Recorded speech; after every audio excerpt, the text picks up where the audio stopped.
اس کی بیٹی کو مرے ہوئے آج 2 دن گزر چکے تھے۔ حیرت کی بات تھی کہ دنیا میں کہیں کسی کو کوئی فرق نہیں پڑا تھا، جبکہ اس کے پاس بیٹی کو دفنانے کے لیے رقم تک نہیں تھی۔ 2 دن تک وہ لوگوں سے بہانے بہانے سے رقم مانگتی رہی، لیکن کسی نے اس کی مدد نہ کی۔ اگر لوگ مدد کرنے والے ہوتے تو شاید اس کی بیٹی مرتی نہ، کیونکہ اس کی بیٹی کی مرنے کی وجہ بھوک تھی، کوئی بیماری نہیں تھی، کوئی سانحہ نہیں تھا۔ خیر، انسان ہے، پھر بھی اللہ تعالیٰ کی ذات سے نا امید ہونا کفر سمجھتا ہے، مایوسی گناہ سمجھتا ہے۔ اس بات میں شک کی کوئی گنجائش بھی نہیں کہ اللہ تعالیٰ وسیلے پیدا کر ہی دیتا ہے۔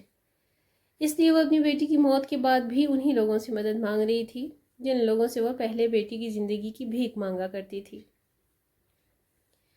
وہ بتایا کرتی تھی کہ میری بیٹی بھوکی ہے، میرے پاس کھانے کو کچھ نہیں ہے، مجھ پر احسان کر دو، میرے بچے بھوک سے مر رہے ہیں۔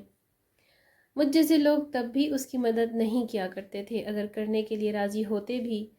تو ان کا مقصد اس کے جسم کا حصول تھا، اللہ تعالیٰ کی رضا مقصود نہیں تھی، اور وہ حرام کام کرنا نہیں چاہتی تھی جس کی وجہ سے اسے اکثر بھوکے رہنا پڑتا تھا، بلکہ اس کے بچوں کو بھی اس کے ساتھ بھوکا رہنا پڑتا تھا۔ اسی بھوک کی وجہ سے اس کی بیٹی جو ابھی جوانی کی دہلیز میں قدم رکھ چکی تھی وہ مر گئی تھی۔ اسے مرے ہوئے آج دوسرا دن تھا، لیکن اس کے کفن دفن کے لیے اس کے پاس پیسے نہیں تھے۔ حیرت کی بات تھی کہ وہ لوگوں سے یہ سچائی چھپا رہی تھی کہ اس کی بیٹی مر چکی ہے۔ وہ بس بچوں کے کھانے کے نام پہ پیسے مانگ رہی تھی اور کوئی اس کی مدد نہیں کر رہا تھا۔ اگر کوئی اس کو کچھ مدد دیتا بھی تھا تو وہ ناکافی تھی، مطلب اس کی بیٹی کے کفن اور دفن کا خرچہ پورا نہیں ہو رہا تھا۔ آخر کار اس کے کسی رشتہ دار نے، جس کو اس نے حقیقت بتائی تھی کہ اس کی بیٹی مر چکی ہے، اس نے مشورہ دیا تھا تم اپنی مردہ بیٹی کا جسم کسی میڈیکل کالج یا یونیورسٹی کو بیچ دو، اس سے تمہارا یہ فائدہ ہوگا کہ ایک تو تم اپنی بیٹی کے کفن دفن کا خرچہ کرنے سے بچ جاؤ گی، اور دوسرا یہ کہ تمہارے پاس کچھ رقم بھی آ جائے گی، تمہارے باقی بچوں کے کھانے کا انتظام بھی ہو جائے گا۔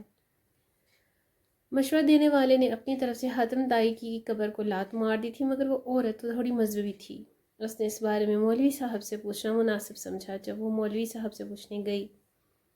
کہ کیا میں اپنی بیٹی کا وجود کسی میڈیکل کالج کو بیچ سکتی ہوں، یا کیا میری بیٹی جو مر چکی ہے کوئی شخص اس کے گردے خرید سکتا ہے، یا اس کے جسم کا کوئی حصہ خرید سکتا ہے، مولوی صاحب نے اس سے وجہ پوچھی کہ وہ کیوں بیچنا چاہتی ہے، تو اس کی بات سن کر مولوی صاحب کے پاؤں تلے سے زمین نکل گئی تھی۔ مولوی صاحب نے اسی وقت اپنے پاس موجود رقم اس کو دی، کچھ کھانے پینے کا سامان دیا، اپنے کچھ باقی دوستوں سے رابطہ کیا، اس عورت کے لیے مالی مدد مانگی، اور ساتھ ہی مجھ سے بھی رابطہ یا میرے والد صاحب سے بات کی، اور ہم لوگوں کے ذمہ بھی لگا دیا۔ ہمارے پاس جو کچھ تھا ہم نے بھی وہ سب کچھ دے دیا۔ یہ ایک ایسا سانحہ تھا جس پہ بھلے اس عورت کے قریبی رشتہ دار ہوں یا اس کے قریبی اہل محلہ پر کوئی اثر بھلے ہی نہ پڑا ہو، لیکن جب ہم لوگوں نے یہ بات سنی تو ہمارے لیے سانس لینا مشکل ہو گیا۔ ہم لوگوں نے اپنے اپنے طور پر کوشش شروع کر دی۔ ہم میں سے بھی کچھ ایسے شکوہ کناں لوگ تھے جنہوں نے یہ کہا کہ اگر اتنے بچے سنبھال نہیں سکتے تھے تو پیدا کیوں کیا، اور اس طرح کی دوسری باتیں کی۔ لیکن کچھ لوگ اللہ تعالیٰ کی ذات سے ڈرنے والے ہوتے ہیں، انہوں نے تعاون بھی کیا اور اپنے طور پر باقی لوگوں سے بھی تعاون کرنے کے لیے کہا۔ میرے والد صاحب سے جو بن پڑا تھا انہوں نے کیا، جو مجھ سے بن پڑتا تھا میں نے بھی کیا، اور پھر میں نے اپنے ایک قاری جو کہ اکثر میری تحریر پڑھتے رہتے ہیں اور مجھ سے رابطے میں رہتے ہیں، ان کا نام شیخ حماد اوف ہے، وہ امریکہ میں مقیم ہیں، اپنا ذاتی کاروبار ہے، ان سے رابطہ کیا اور ان کو سارے حالات بتائے۔ اللہ تعالیٰ ان سے راضی ہو، ان کو اور زیادہ نوازے، ان کو اور زیادہ توفیق دے کہ وہ مجبور و لاچار بے بس لوگوں کی مدد کریں۔ جیسے ہی میں نے ان سے مدد کی اپیل کی، انہوں نے ہمیشہ کی طرح نہ مجھ سے کوئی ثبوت مانگا، نہ ہی تحقیق و تصدیق پر وقت ضائع کیا۔ البتہ میں نے اپنے طور پر ان کو ساری حقیقت بتا دی، اور جب انہوں نے اس خاتون کی حقیقت سنی تو ان کے پیروں تلے سے بھی زمین نکل گئی۔ وہ حیران تھے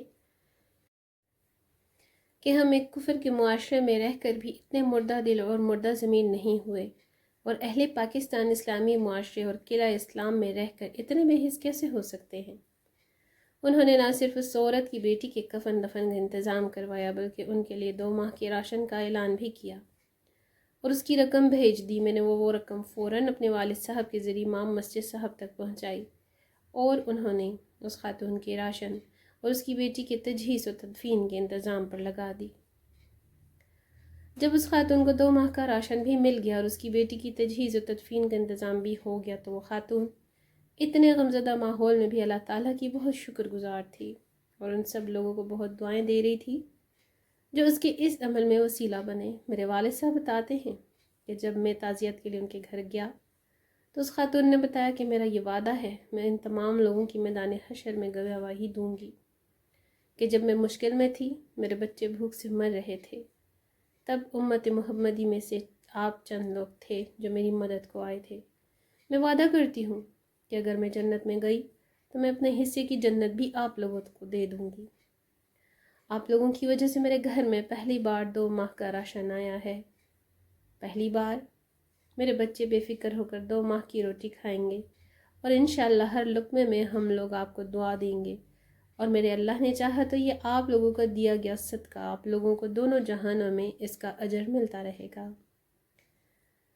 اس خاتون کے منہ سے اتنی باتیں سن کر میرے والد صاحب نے بتایا کہ یہ ہم نے کوئی آپ پہ احسان نہیں کیا، یہ ہمارے اللہ تعالیٰ کا حکم ہے۔ ہم لوگ اس بات پر شرمندہ ہیں کہ ہم لوگ آپ کی مدد کو وقت پر نہیں پہنچ سکے، شاید ہمیں پہلے پتہ چل جاتا